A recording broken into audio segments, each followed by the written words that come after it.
Hello students, you all are welcome once again in our YouTube channel Study Genix।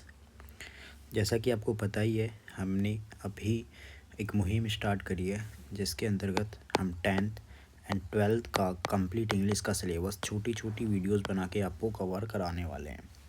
ठीक है, तो उसी में हम आज देखने वाले सेंटेंस जो कि 10th एंड 12th में, हालांकि ये कोई चैप्टर है नहीं, बट इनडायरेक्टली ये काफ़ी सारा रोल निभा देता है एंड जूनियर क्लासेस में ये कम्प्लीटली अलग से एक चैप्टर भी दे रखा है।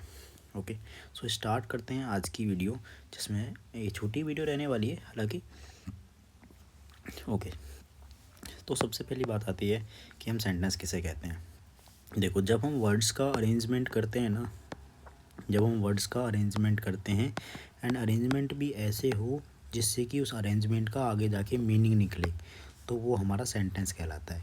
अब देखो, वर्ड्स का अरेंजमेंट करना इज़ अ डिफरेंट थिंग, लेकिन उसका मीनिंग निकलना इज़ अ डिफरेंट थिंग। यदि वर्ड्स का अरेंजमेंट एक सर्टेन वे में होगा तभी उसका मीनिंग सही निकलने वाला है। जैसे कि he is eating an apple, यदि इन वर्ड्स को आगे पीछे कर दिया जाए तो इसका मतलब बिल्कुल अलग हो जाएगा। इसलिए वर्ड्स का अरेंजमेंट एक सर्टेन वे में होना चाहिए एंड कंप्लीट मीनिंग निकलनी चाहिए। ओके, आगे ये जो सेंटेंसेज हैं ये 5 टाइप के होते हैं: assertive, interrogative, imperative, optative, exclamative. 5 type के सेंटेंस आपको देखने को मिलेंगे। एक एक करके सारे सेंटेंसेज को भी हम कवर करेंगे। ओके, फर्स्ट टाइप जो है हमारा वो है असर्टिव सेंटेंस। असर्टिव सेंटेंस क्या होता है? देखिए, the sentence in which a person give statement or opinion about someone are known as assertive sentence. तो असर्टिव सेंटेंस वो सेंटेंसेस होते हैं जिसमें कोई व्यक्ति किसी के बारे में कोई स्टेटमेंट दे या कोई ओपिनियन दे।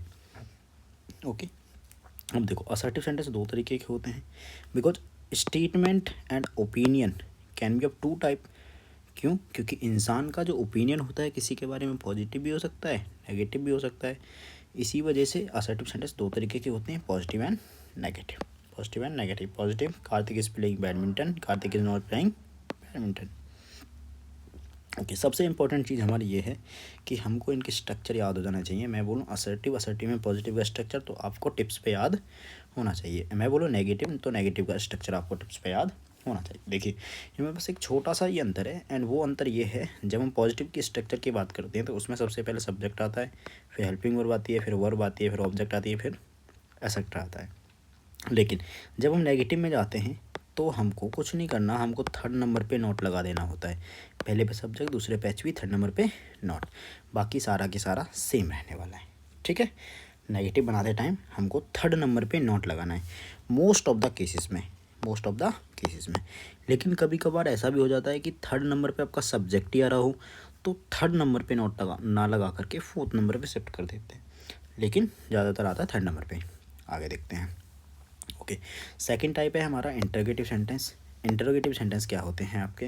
देखिए, इंटरोगेटिव सेंटेंसेस वो सेंटेंसेस होते हैं जिसमें इंसान से क्वेश्चन करे जाते हैं, जिसके थ्रू किसी इंसान से क्वेश्चन करे जाते हैं, वो होते हैं interrogative sentence. The sentences in which a person ask question to someone are known as interrogative sentences.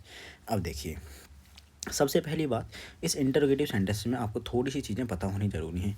देखिए, एक हेल्पिंग वर्ब होती है, हेल्पिंग वर्ब के बारे में आपको पता ही होगा, बिकॉज जो वर्ब होती है वो दो तरीके की होती है, helping verb and main verb. Helping verb and main verb.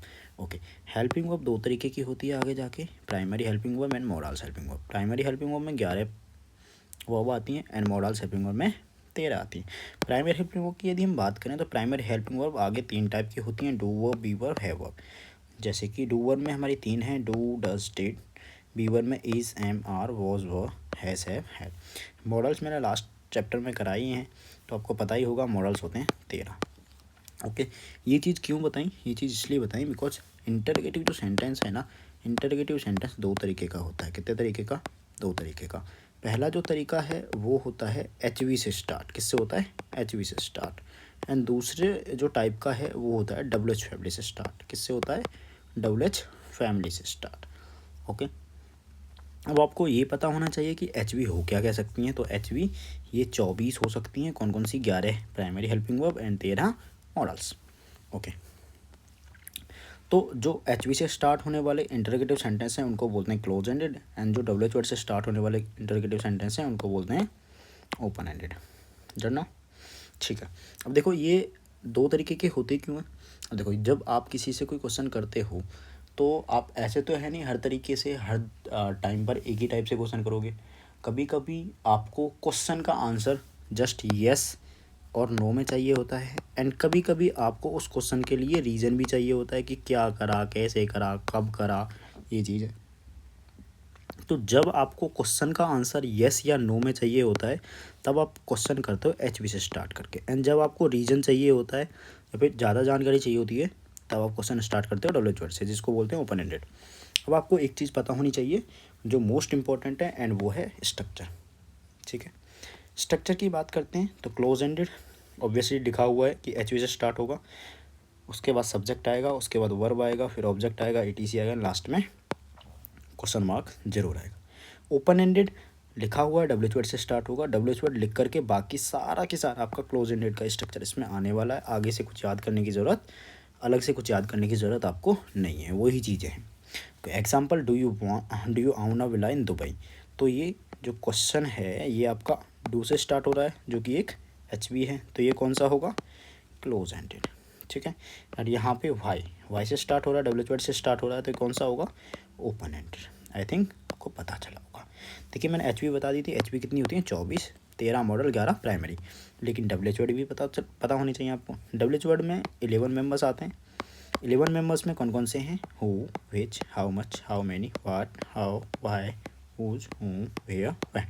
Okay, अब देखो एक चीज़ मैं आपको और बता दूं, और ये बात है कि व्हाट, हाउ एंड व्हाई, ये 3 डब्ल्यू एच वर्ड ऐसे हैं जिनका आंसर आपको मोर देन 1 लाइन में करना होता है। कितने में? मोर देन 1 लाइन में, मोर देन 1 लाइन में। बाकी 8 जो डब्ल्यू एच वर्ड हैं उनका आंसर ओनली 1 लाइन या फिर 1 वर्ड का होता है, 1 लाइन या फिर 1 वर्ड का होता है। ठीक है, इतनी सी बात ध्यान रखना, आगे दूसरे चैप्टर में इसको डिस्कस कर लेंगे। आगे देखो, थर्ड नंबर का है आपका इम्परेटिव सेंटेंस। इम्परेटिव सेंटेंस क्या होते हैं? इम्परेटिव सेंटेंस सिंपल सी बात है, इम्परेटिव सेंटेंस वो सेंटेंसेस होते हैं जिनमें कोई व्यक्ति किसी से कुछ करने के लिए बोलता है, टू डू समथिंग। ठीक है, to do something, the sentences in which a person asks someone to do something, जिसमें कोई व्यक्ति किसी को कुछ करने के लिए बोलता है, एंड करने के पीछे एक एक्सप्रेशन छुपी होती है। एक्सप्रेशन जैसे कि वो उसको ऑर्डर दे सकता है करने के लिए, कमांड कर सकता है, सजेशन दे सकता है, वार्निंग दे सकता है, रिक्वेस्ट दे सकता है। जब ऐसी कोई एक्सप्रेशन छुपी हुई हो और कुछ करने के लिए बोला जाए तो सेंटेंस होते हैं इम्परेटिव। कौन से होते हैं? इम्परेटिव। एंड एक चीज़ ध्यान रखनी, इम्परेटिव सेंटेंस आपको हमेशा एमवी की फर्स्ट फॉर्म से स्टार्ट होते हुए दिखाई देंगे, हमेशा एमवी की फर्स्ट फॉर्म से स्टार्ट होंगे। ओके, जैसे कि एग्जांपल में क्लोज द डोर किससे स्टार्ट हो रहा है? क्लोज, क्लोज वर्ड की फर्स्ट फॉर्म है। क्लोज द डोर वर्ड की फर्स्ट फॉर्म। गिव यहाँ पे वर्ड की फर्स्ट फॉर्म। प्लीज़ जो है ये बता रहा है कि इसमें रिक्वेस्ट करी गई है, ये बता रहा है कि इसमें रिक्वेस्ट करी गई है, बस और कुछ नहीं है। बाकी स्टार्ट हो रहा है गिव से या क्लोज से, जो कि वर्ड की फर्स्ट फॉर्म है। आगे देखते हैं, अगला 4 टाइप का है ऑप्टेटिव सेंटेंस। ऑप्टेटिव सेंटेंस क्या सेंटेंसेस होते हैं? ऑप्टेटिव सेंटेंसेस में आपको 4 चीज़ें याद रखनी है, एंड 4 चीज़ क्या हैं? ब्लेस, कर्स, विश, प्रे।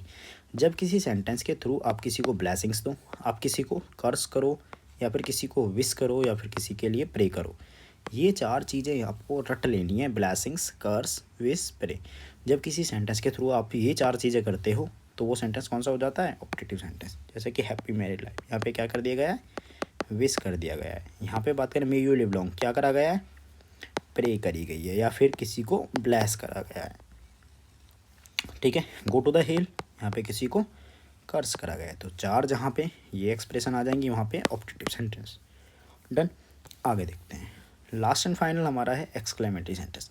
एक्सक्लेमेटरी सेंटेंस क्या होता है? एक्सक्लेमेटरी सेंटेंसेस वो सेंटेंसेस होते हैं जिनके द्वारा हम सडन फीलिंग्स को रिप्रेजेंट करते हैं। किस चीज़ को? सडन फीलिंग्स को। सडन फीलिंग, अब सडन फीलिंग कैसी भी हो सकती है। अचानक से आप बैठे हो, है ना, अचानक से किसी ने आके खुशी की बात बोल दी तो वो सडन फीलिंग खुशी की होगी, जॉय की होगी। दुख की बात बोल दी, दुख की हो सकती है, एंड सरप्राइज की हो सकती है, अम्यूजमेंट की हो सकती है, कॉन्टेम्प्ट की हो सकती है, कुछ भी हो सकती है। सडन फीलिंग मतलब अचानक से आई हुई फीलिंग, कैसी भी हो वो सडन फीलिंग ही होगी। ठीक है, एक चीज़ आपको ध्यान रखनी है, एक्सक्लेमेटरी सेंटेंसेस में इंटरजेक्शन वर्ड्स का यूज़ करा जाता है। किन वर्ड्स का? इंटरजेक्शन वर्ड्स का। इंटरजेक्शन वर्ड वो वर्ड होते हैं जिनमें ओनली एक वर्ड आता है, एंड एक वर्ड ही पूरी की पूरी एक्सप्रेशन को बता देता है, पूरी की पूरी सडन फीलिंग को बता देता है। ठीक है। जैसे कि यहाँ पे ये वर्ड आया है, ये वर्ड क्या बताता है, ये वर्ड बताता है सॉरो, दुख को। ठीक है, ये वर्ड आया, ये वर्ड क्या बताता है, ये बताता है जॉय को, खुशी को। ठीक है, एंड ये नॉर्मल आपको अम्यूज़ करता है। ओके, तो ये सारे के सारे आपके सेंटेंस के टाइप करा दिए, 5 टाइप सेंटेंस के। ये चीज़ें आपको पता होनी चाहिए, जूनियर क्लासेस के लिए बहुत ज़्यादा इंपॉर्टेंट है, एंड सीनियर क्लासेस को भी बेसिक जानकारी होनी चाहिए, जिससे कि आगे और चैप्टर्स में आपको कोई परेशानी ना आए, जैसे कि नरेशन, टेंस एंड वॉइस वगैरह। ठीक है, तो आज की क्लास के लिए यही, मिलते हैं अगली क्लास में। तब तक के लिए अपना ख्याल रखिए एंड पढ़ते रहिए, बिकॉज आपके बोर्ड्स के एग्ज़ाम जस्ट आने वाले हैं। बोर्ड्स के भी क्या, नॉर्मल बोर्ड्स, बिना बोर्ड की जितनी भी क्लास हैं सबके एग्ज़ाम्स आने वाले नेक्स्ट मंथ में। So take care and bye bye.